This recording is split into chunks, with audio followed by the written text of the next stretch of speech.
love? If it was, am I living it? Do I live in it? So astounding. Love is an ocean, you can drown me. The sweet embrace, the lovely taste, I taste and see. I'm under grace, the place to be. It means I don't never need an umbrella. I'm cool in the cold, in the hot weather. Whether or never I ever understand, I'm a man in the hands of great plans. I stand with faith there in a life I never known to touch. And still outside my clutch, but I'm like, what's the dream of? What's the hope in? What's the doubt for? Live to no end. This is living. The life I've been given is a gift. If I'm a living, I'ma live it to death.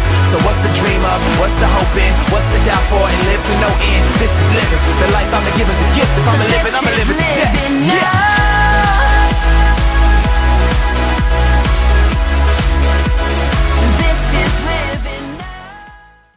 Good morning. This is the 11:30 service. You guys got to sleep in and probably eat breakfast. Where's your energy? Come on. Good morning. Good morning. That's better. Happy Mother's Day to all you mommies out there. I hope you get pampered. And even if you don't, you heard it here. You are so special, and we love you. And hope you have a great day.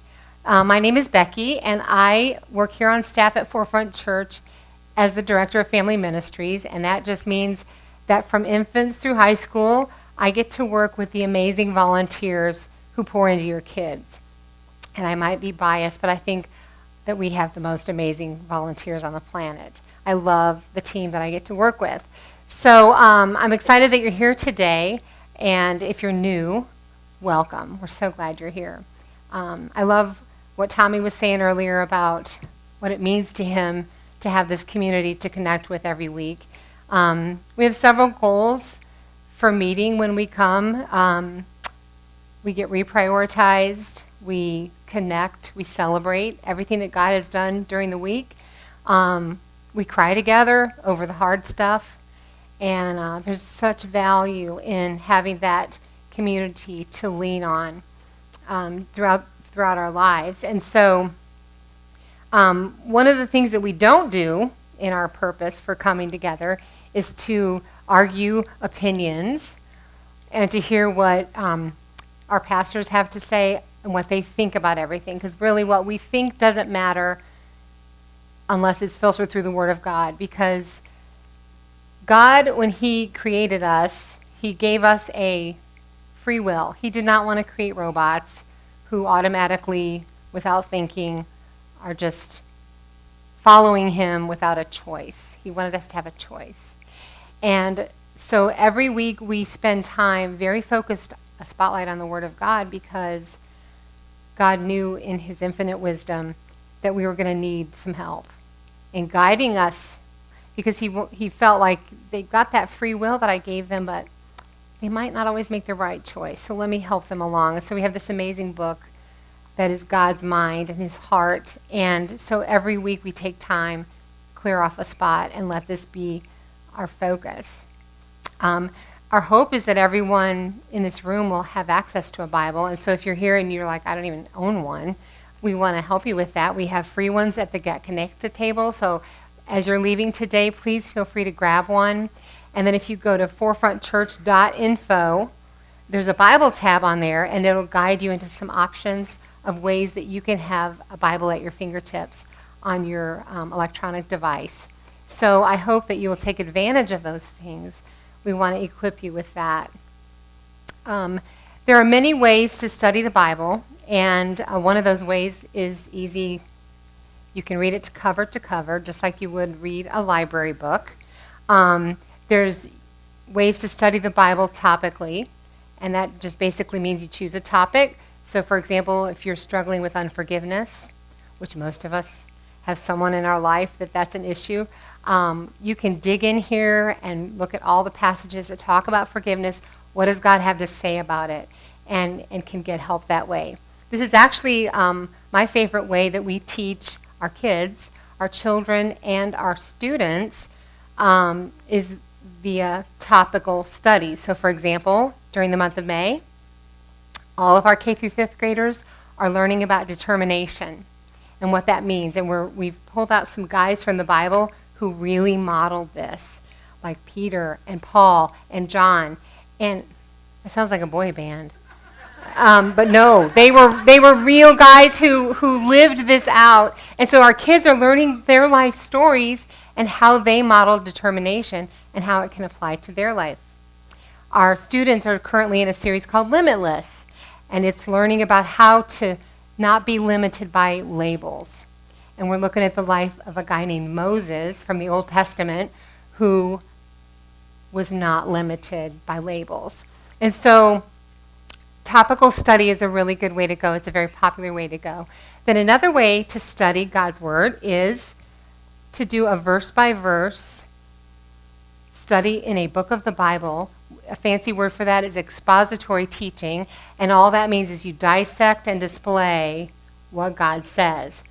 So I'm really excited because we're in the book of 1 John in this series, and we're kind of doing that. We're taking verse by verse, and we're parsing it out and dissecting it and unpacking that. So I'm happy about that. 1 John is actually one of my favorite books of the Bible. It's a very small book. It only has 5 chapters. You could read it in one sitting very easily, and I would encourage you to do that this week. The theme is knowing Jesus. And so a lot of times if a new believer comes to me and says, I really want to read the Bible, I have no idea where to start. Usually I'll direct them to the book of 1 John because it's small, it's simple to understand, and it's so rich with truth. And I was really excited when I found out that this was going to be the book that I got to teach out of. So the author of the book of 1 John is John. In case you didn't figure that out, what an amazing guy he was. John was probably in his early 20s when he was out with his brother, minding his own business, doing his family business of fishing, when Jesus came along one day, and the Bible tells us that Jesus said, I want you to drop what you're doing, I want you to say goodbye to your parents, and I want you to follow me. And they did. They did just that. And I think that there would be few who would argue that John was Jesus' very best friend. Because out of all those guys that followed Jesus throughout his ministry, John stayed the closest to him. He was in that inner circle. And he got to listen and watch Jesus' life so closely. And so what that brings us to this book is fast forward, now John's an old man. And he's watched 2 or 3 generations come and go since Jesus left this earth. And he's watching this drift away from Jesus' teachings. Does that sound familiar? He was worried about the brand because he got to see with his own eyes the love of this man and the teachings that he taught. And he's watching Christians abandon the intention that Jesus had for this journey for a believer. And so you can imagine the passion and the desire for him to impact the hearts of these people. He was probably somewhat frantic as he scribbled out these letters to this church. And so we can learn so much from this. I think the branding concept is very familiar to us because in our culture you can't go anywhere without having advertising flashed in your face, and we understand this concept of brands. I don't even think you could buy a sippy cup for your kid without a big brand logo on the side of it. I'm, in fact, going to do a little test with you guys today. I think we've got a few logos, and as we flash through these, I want to see how quick it takes your brain to identify what this stands for.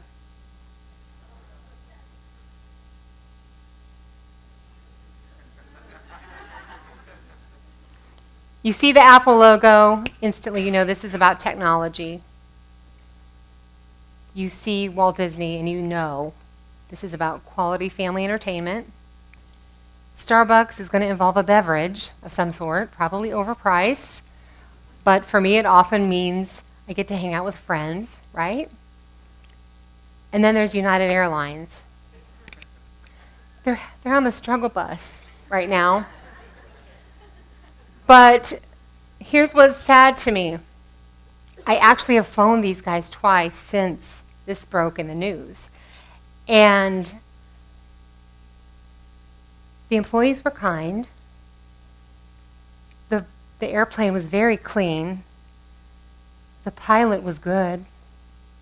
I'm here. The snacks were good.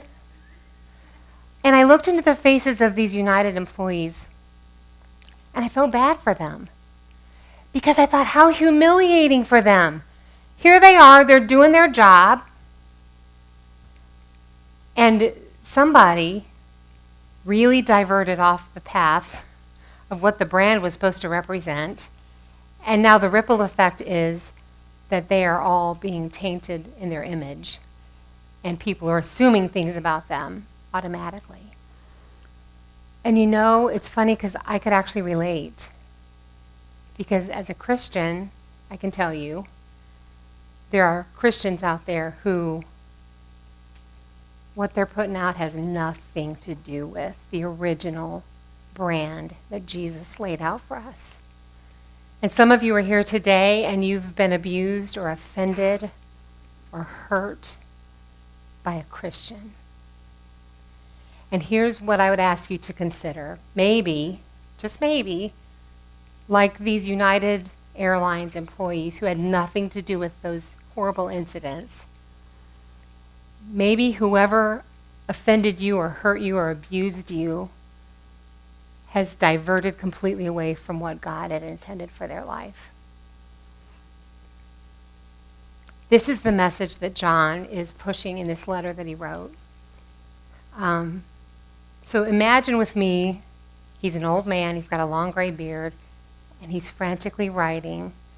And if you have a Bible, I want you to turn with me to 1 John chapter 2. And we're going to read verses 15 through 17. If you don't have a Bible, that's okay. They're going to be on the big screen. So read with me. It says, "Love not the world or anything in the world. If anyone loves the world, love for the Father is not in him. For everything in the world, the lust of the flesh, the lust of the eyes, and the pride of life, comes not from the Father, but from the world. The world and its desires pass away, but whoever does the will of God lives forever." I'm a very visual learner.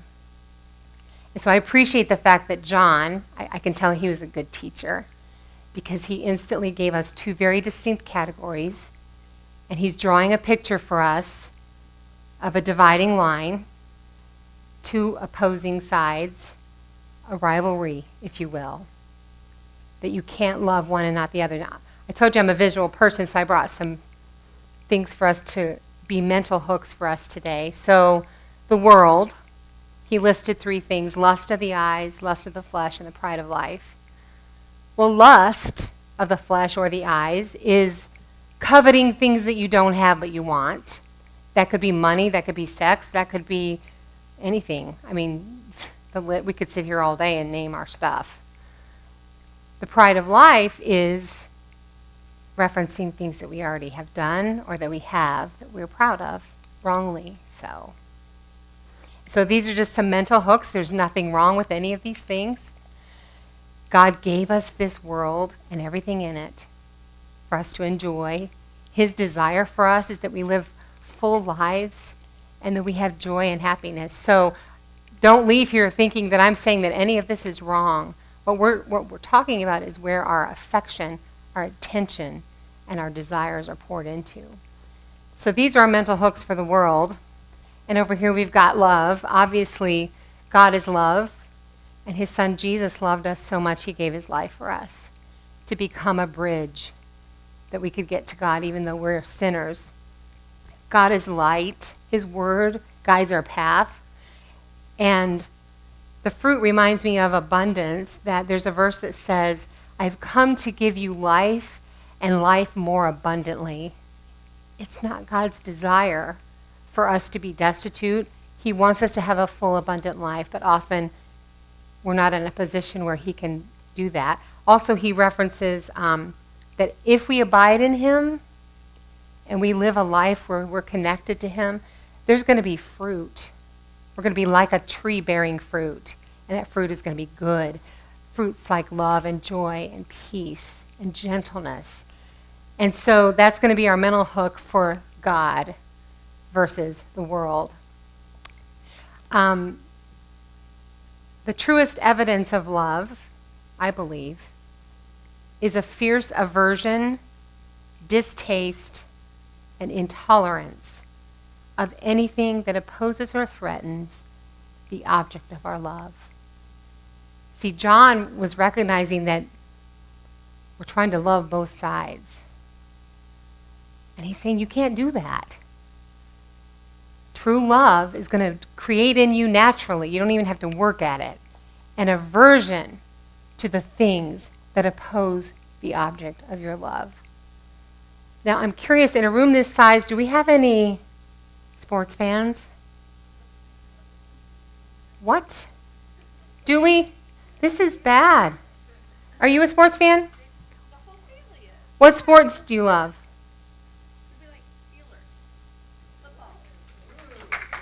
What? I don't even know what to say right now. Steelers football. Okay, we're going to go with this. Who is their rival team?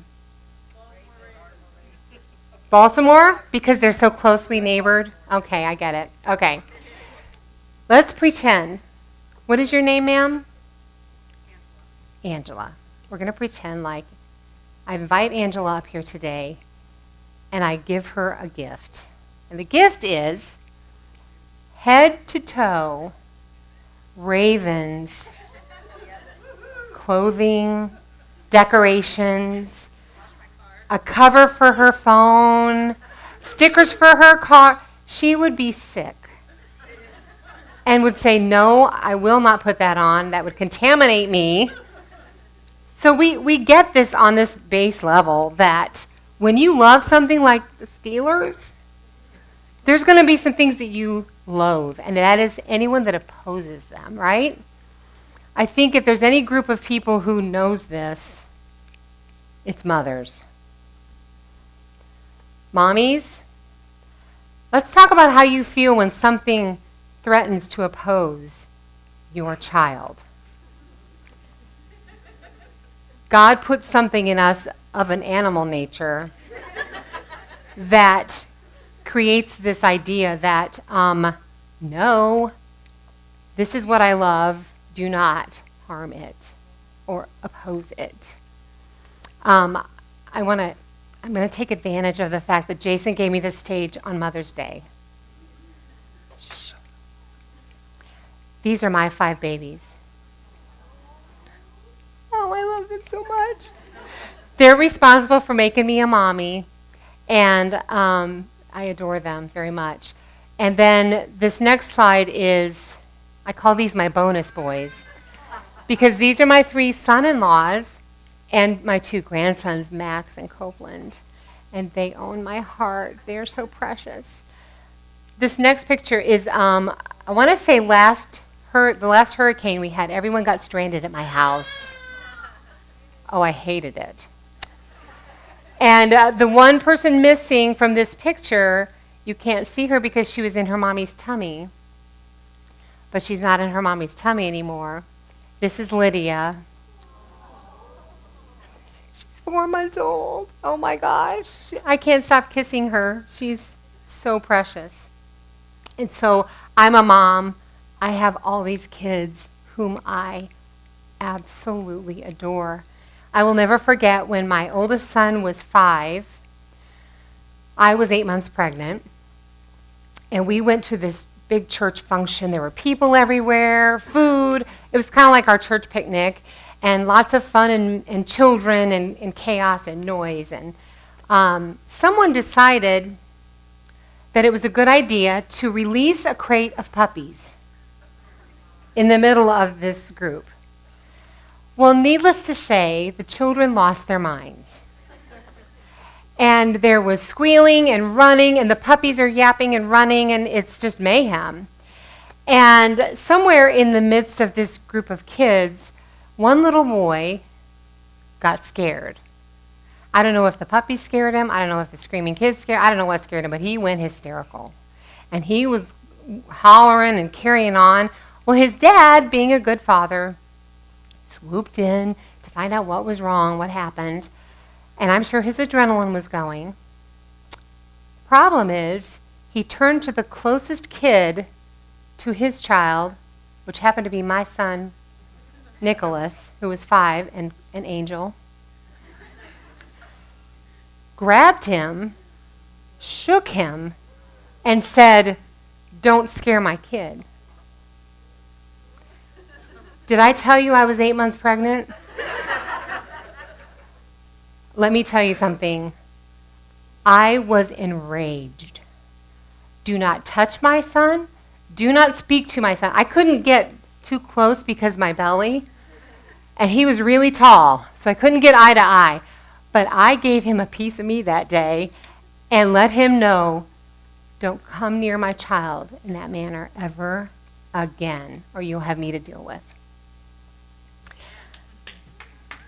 Now, it's been a long time, and we're friends on Facebook, but I haven't forgotten. So this idea of the opposing is the picture that John is trying to get in our heads. That if you love the one, you're not going to love the other because it opposes the other. I think the challenge that we have with these two rivalries of the world versus God is that we're willing to talk about fixing our bad habits. We're willing to consider changing our behavior, but never do we consider letting go of control. So we stand close to our stuff, and all of our energy is being poured into getting fixed, doing better, reaching goals. Meanwhile, our Father, who loves us and wants nothing more than a relationship with us, is so far off that I can hardly turn enough to see him. Now, I'll go to church, and I might pray. I might read my Bible and have accountability, but never am I going to walk away from this, because then that would mean me losing control. And so the irony of that is that for Christians, the act of letting go of control actually gives us more control, because then God is our strength and our guide. And it's amazing how deceived we are that the opposite is true. We as a culture have a nature where we want to fix it ourselves. And I don't know why that is, but the idea of connecting with other believers to help us is really hard. The idea of surrendering to God is really hard. But I want to caution you about the idea of creating some rules around your life to keep you in line. Some of you are familiar with my story, but I grew up in a Christian home, and I'm very similar to the children who are out there today. I had many lovely adults around me who poured into me and taught me the Bible. I'm very, very grateful for that. However, it was tainted with a very strong message about my performance and my ability to keep the checklist intact. This is a damaging message because, first of all, none of us will ever measure up. We will never be able to. There's no checklist long enough to make me worthy of God. And when we get fixated on following the rules, fixing ourselves, we're missing the beauty and the gift that God has for us. I think we as a culture, we struggle with balance. We tend to lean towards extremes. Recently I was clicking through television and I stumbled on My 600-Pound Life, kept clicking, and 2 clicks later was a show with a panel of doctors who were doing a intervention with a woman who was addicted to exercise. And I stepped back and I thought, oh my goodness, if that is not a study in contrast. 2 extremes, of really good things. Food is good. We need food. Exercise keeps us healthy. But the inability to find balance in that is what led these women to this devastating situation that they were in. And so, like I said earlier, it's not that our stuff is bad. It's not that pursuing it is bad. It's where do we find our bearings to get us centered and balanced? It's only through God. But what do? We fight the turn. We fight the turn. We want to stay this way. When I was a kid, we had this beautiful song that we used to sing. I'm not going to sing it, but I want to share the lyrics. It says, "Turn your eyes upon Jesus. Look full in his wonderful face, and the things of earth will grow strangely dim in the light of his glory and grace." This amazing thing happens when we turn. This becomes behind the scenes. So maybe it's less about our fighting and trying and really about the shift of our position and the direction that we're facing. I believe that the process of moving out of darkness has less to do with you trying harder and a lot more to do with the position of your eyes and the direction of your path. You can't love the Steelers and the Ravens and be a true Steelers fan. The two are opposing of each other. And this is the desperate message that God is trying to tell us through the letter from John. About a month ago, my granddaughter Lydia had to have a little procedure. They called it minor surgery, but when they're an infant, nothing is minor, right? And so I drove up to Pennsylvania to sit with my daughter and her husband through this stressful event. And the procedure went well, and afterward, we were in the recovery room, which, as you know, is a big room, usually just divided by curtains. And as I sat there cradling Lydia, the curtain between her bed and the one next to it was open. And they brought a little boy in to that bed, and I overheard the nurse say he had had a tonsillectomy, which, if you have any experience with that, you know it's excruciatingly painful. And so there he was in desperate pain. He was very confused, coming out of anesthesia. He didn't know where he was. Well, soon they escorted his parents in. And as soon as they got the green light, the mom crawled in bed with him. And the dad leaned over on the other side and was stroking his hair and whispering in his ear. And I'm telling you, that kid completely calmed down. Total peace. And I'm watching this, and I'm thinking, his circumstance didn't change. He's still hurting.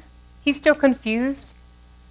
But the presence and the comfort of his parents being there with him changed everything.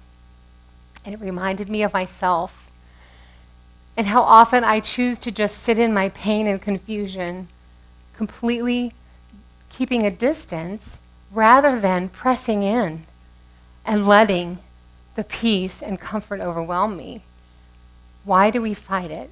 It's because we're humans. And this is it's opposing. Our flesh is opposing. So my hope today for you guys as you head into your day and enjoy celebrating is that you would leave with some questions on your mind, asking yourself, which direction am I facing? Who am I listening to? What do I have in my hands? What am I clinging to? What are my eyes fixed on? You know, I heard a saying one time, there's a reason that the windshield is so much bigger than the rearview mirror. And that really stuck with me because whatever's in front of you and getting the panoramic view, that's what you're going to be able to focus on. What's in your mirror, I mean, it's tiny, you can barely see it. And so if I'm facing this way, that's the position God's going to be in. He's there, he's ready, but he's limited. So the turn can make all the difference. If it overwhelms you, don't worry. Baby steps. We're in the business of baby steps. That's why this community exists. We link arms and we do it together.